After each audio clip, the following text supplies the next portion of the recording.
S, ಇನ್ನು national Herald ಪ್ರಕರಣದಲ್ಲಿ charge sheet ಸಲ್ಲಿಕೆ ವಿಚಾರವಾಗಿ ಎಂದು ಕಲಬುರಗಿಯಲ್ಲಿ ಸಿಎಂ ಸಿದ್ದರಾಮಯ್ಯ ತಮ್ಮ ಪ್ರತಿಕ್ರಿಯೆಯನ್ನ ಕೊಟ್ಟಿದ್ದಾರೆ. ಏನು ಕಲಬುರಗಿ ನಗರಕ್ಕೆ ಬೃಹತ್ ಉದ್ಯೋಗ ಮೇಳವನ್ನ ಉದ್ಘಾಟಿಸಲಿಕ್ಕೆ ಆಗಮಿಸಿದಂತ ಸಿಎಂ ಸಿದ್ದರಾಮಯ್ಯ ಈ ಒಂದು ಪ್ರಕರಣದ ಕುರಿತು ಪ್ರತಿಕ್ರಿಯೆಯನ್ನ ಕೊಟ್ಟಿದ್ದಾರೆ.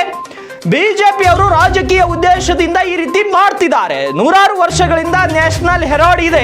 ಇದೀಗ ನೂರಾರು ಆಸ್ತಿಗಳನ್ನ ಮುಟ್ಟುಗೋಲು ಹಾಕೋದು, ಸೋನಿಯಾ ಗಾಂಧಿ ರಾಹುಲ್ ಗಾಂಧಿ ಮೇಲೆ ಕೇಸ್ ಹಾಕೋದು, ಇದು ದ್ವೇಷದಿಂದ ಮಾಡ್ತಿರುವಂತಹ ರಾಜಕಾರಣ ಅಂತ ಸಿಎಂ ಸಿದ್ದರಾಮಯ್ಯ ಕೇಂದ್ರ ಸರ್ಕಾರದ ವಿರುದ್ಧ ಗುಡುಕಿದ್ದಾರೆ. ಹಾಗಿದ್ರೆ ಸಿಎಂ ಸಿದ್ದರಾಮಯ್ಯ ಏನ್ ಹೇಳಿದ್ರು ಬನ್ನಿ ನೋಡೋಣ.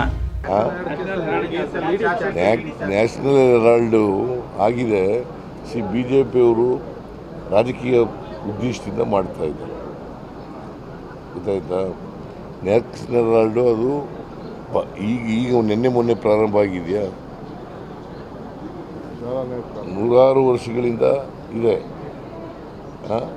ಅಂತ ಇದನ್ನು ಈಗ ಅವರು ಆಸ್ತಿಗಳನ್ನು ಮುಟ್ಗೋಲು ಹಾಕೊಳ್ತಕ್ಕಂಥದ್ದು, ಆಮೇಲೆ ಚಾರ್ಜ್ ಶೀಟ್ ಹಾಕ್ತಕ್ಕಂಥದ್ದು ನಮ್ಮ ನಾಯಕಿ ಸೋನಿಯಾ ಗಾಂಧಿಯವ್ರ ಮೇಲೆ, ರಾಹುಲ್ ಗಾಂಧಿಯವ್ರ ಮೇಲೆ ಇದಾಗ್ತಕ್ಕಂಥದ್ದು, ಇದು ದ್ವೇಷದಿಂದ ಮಾಡ್ತಕ್ಕಂಥ ರಾಜಕಾರಣ.